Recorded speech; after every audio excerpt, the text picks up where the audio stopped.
Terima kasih. Bismillahirrahmanirrahim. Assalamualaikum warahmatullahi wabarakatuh. Salam sejahtera untuk kita semua. Salam, Om Swastiastu, Namo Buddhaya, dan salam kebajikan. Yang saya hormati Bapak Margo Yuwono, Kepala Biro Pusat Statistik Republik Indonesia.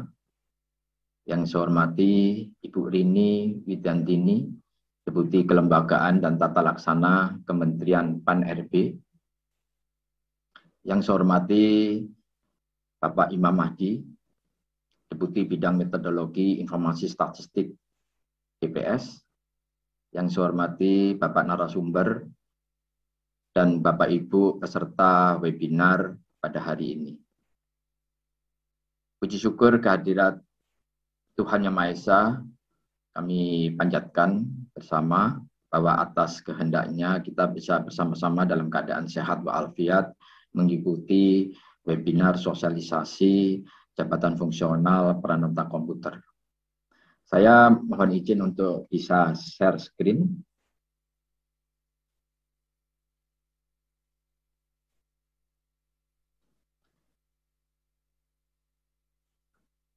Bapak Ibu yang saya hormati, saya akan menjelaskan 3 hal di sini, yaitu bentuk pengembangan kompetensi ASN di bidang TIK, karena peranata komputer ini masuk di dalam bidang teknologi informasi dan komunikasi.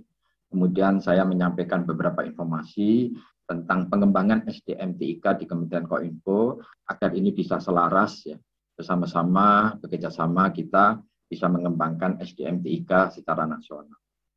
Kemudian juga kami akan menyampaikan matriks pengembangan berbasis pada Kerangka Kualifikasi Nasional Indonesia atau KKNI. Bapak Ibu hadirin sekalian, bahwa di dalam mengembangkan kompetensi di bidang untuk ASN, aparatur sipil negara, kita ada 2 hal, yaitu pendidikan dan pelatihan. Pendidikan di sini adalah pendidikan formal, ya. Kemudian pelatihan-pelatihan ini ada pelatihan struktural yang biasa dilakukan oleh LAN, kemudian ada pelatihan-pelatihan fungsional yang dilatih oleh kementerian pada sektornya. Kemudian pelatihan fungsional sendiri itu ada beberapa hal, yaitu pelatihan pembentuk jabatan fungsional, ada pelatihan fungsional penjenjangan, ada pelatihan teknis fungsional, dan pelatihan teknis.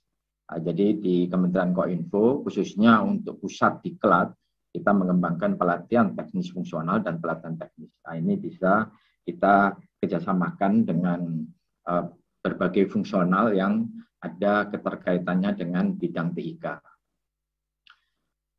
Di dalam klasifikasi SDM TIK, itu di Kementerian Kominfo membagi beberapa jabatan sesuai dengan kompetensinya, yaitu pimpinan, pengelola, dan pengguna.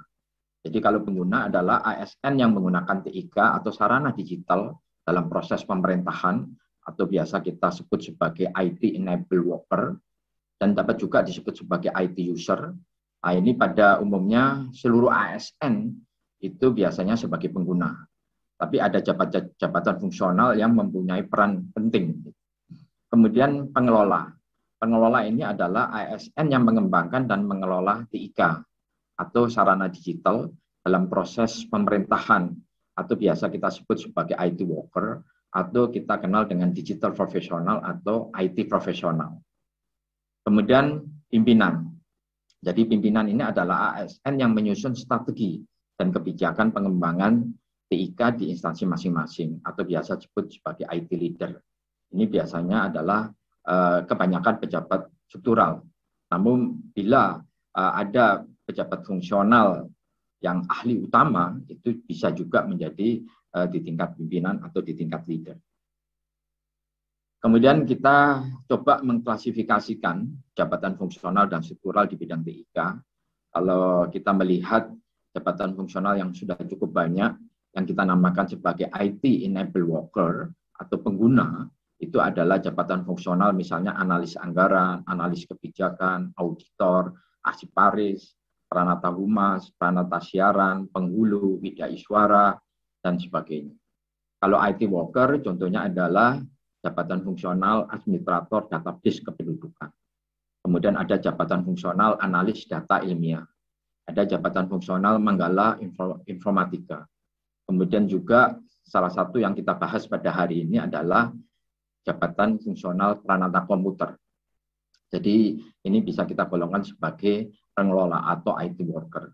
Kemudian ada IT leader, ini memang kebanyakan adalah pejabat struktural, yaitu misalnya adalah sekretaris jenderal. Kalau memang ada di bawahnya ada bagian pusat data atau kepala pusat yang berwenang untuk menyediakan prasarana dan sarana TIK. Ini biasanya ada di bawah sekjen atau biasanya ada di leher kepala lembaga. Kemudian juga pejabat fungsional utama yang tapi di bidang TIK. Kemudian juga ada IT enable leader. Ini adalah direktur jenderal, kepala badan, inspektur jenderal, dan sekretaris jenderal. Tentunya di dalam melakukan pembinaan dan pelatihan-pelatihan itu berbeda kompetensinya.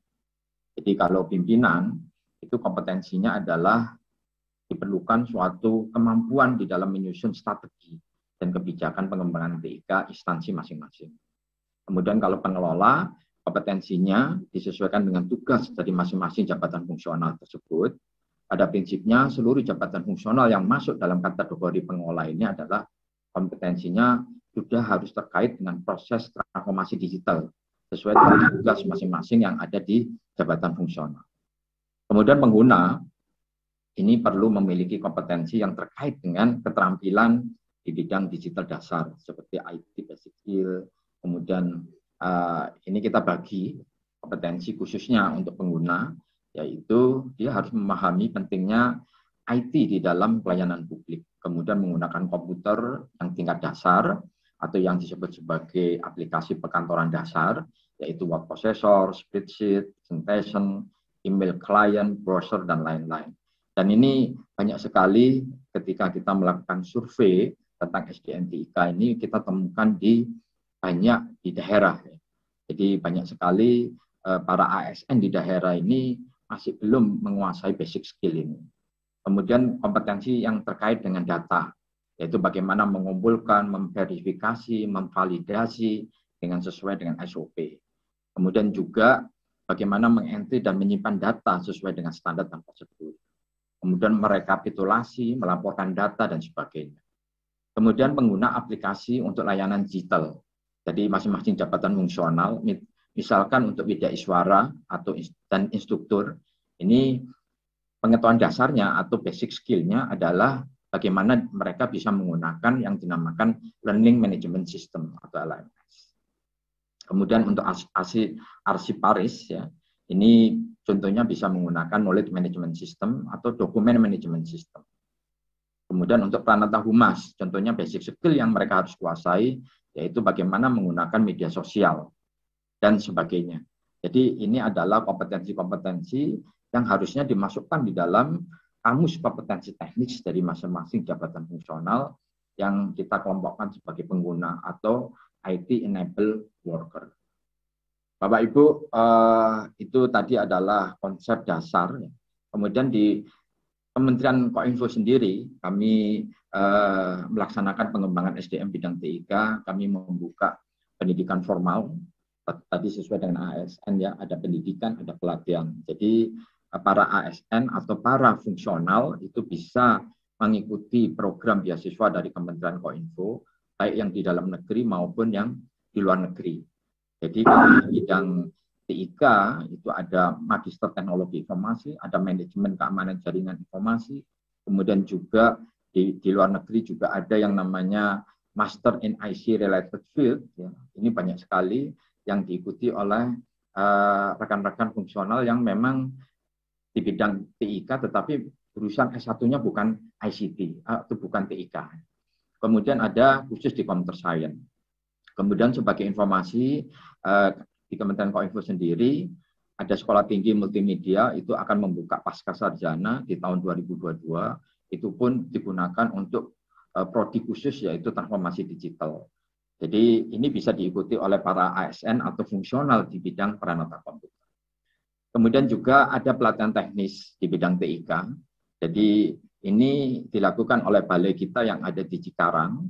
Kemudian Kemudian mereka melakukan pelatihan ini berdasarkan SKKNI atau berdasarkan peta okupasi profesi di bidang TIK yang sudah ditetapkan oleh Kementerian Tenaga Kerja.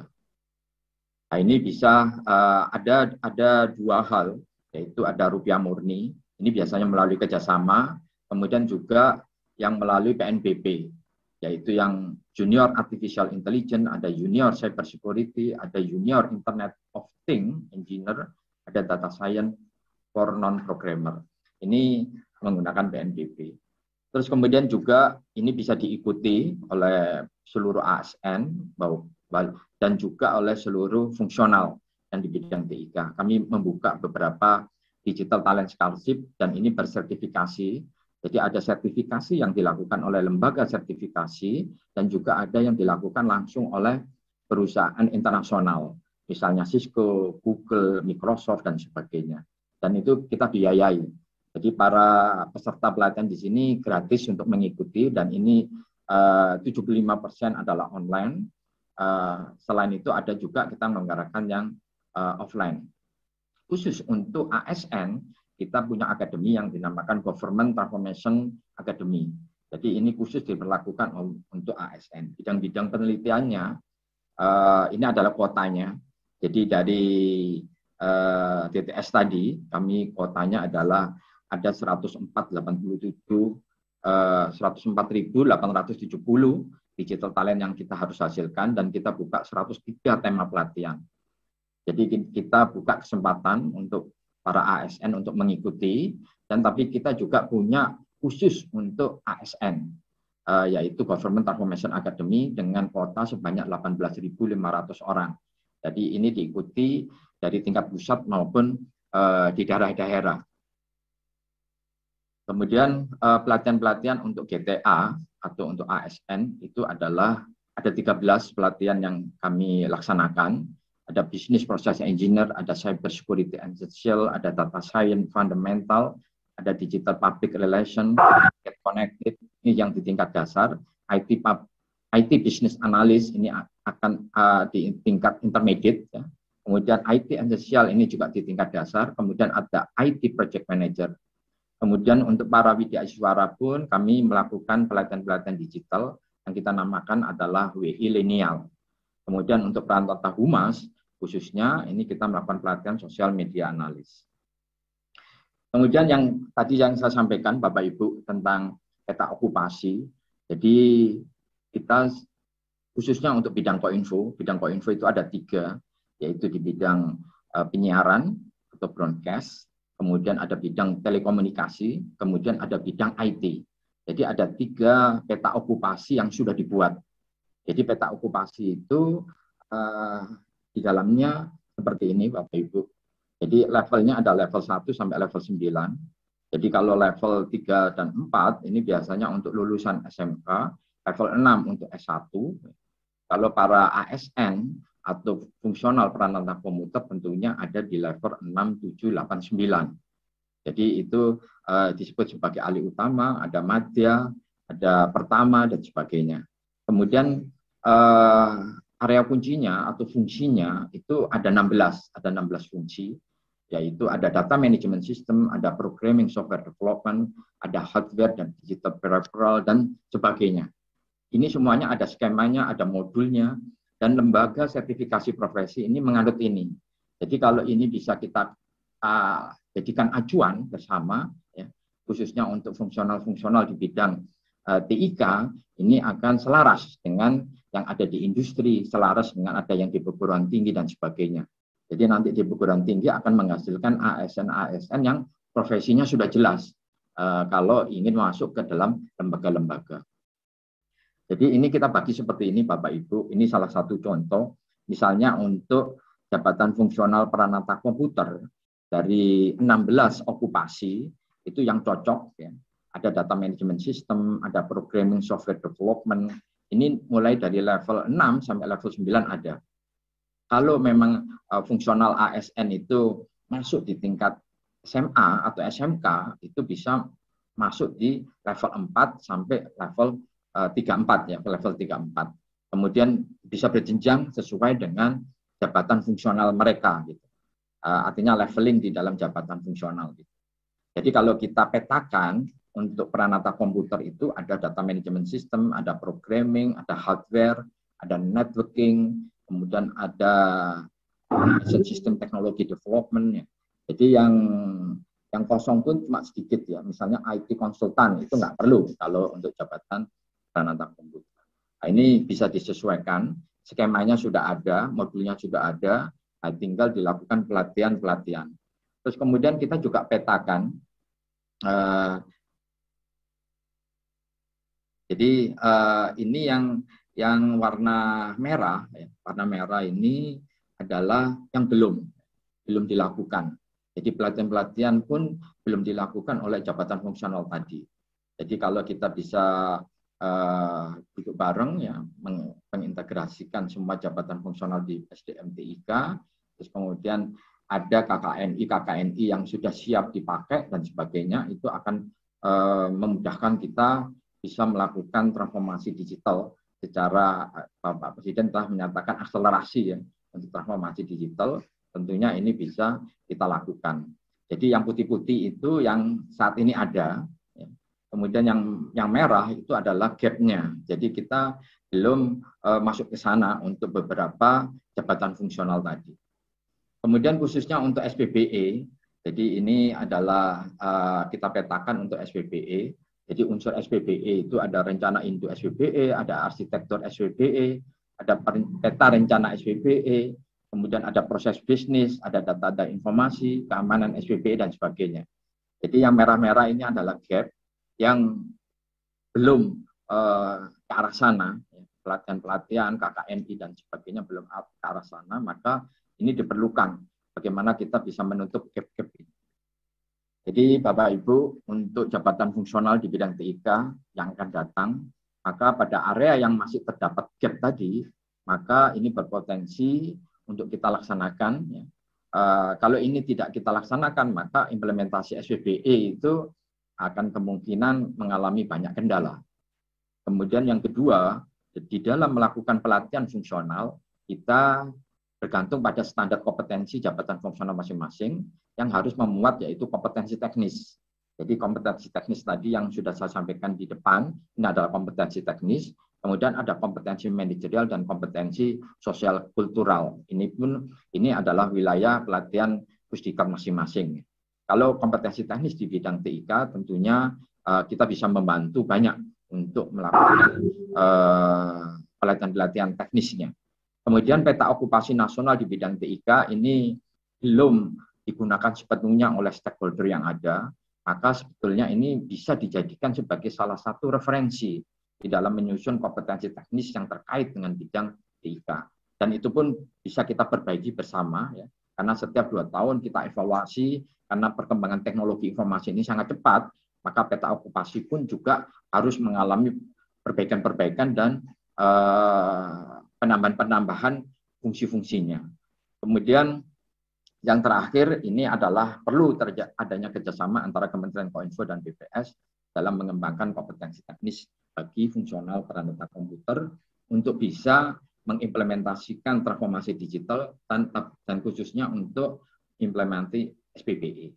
Demikian Bapak Ibu yang kami bisa sampaikan. Terima kasih. Mohon maaf kalau ada yang kurang berkenan. Om Santi Santi Santi Om. Assalamualaikum warahmatullahi wabarakatuh.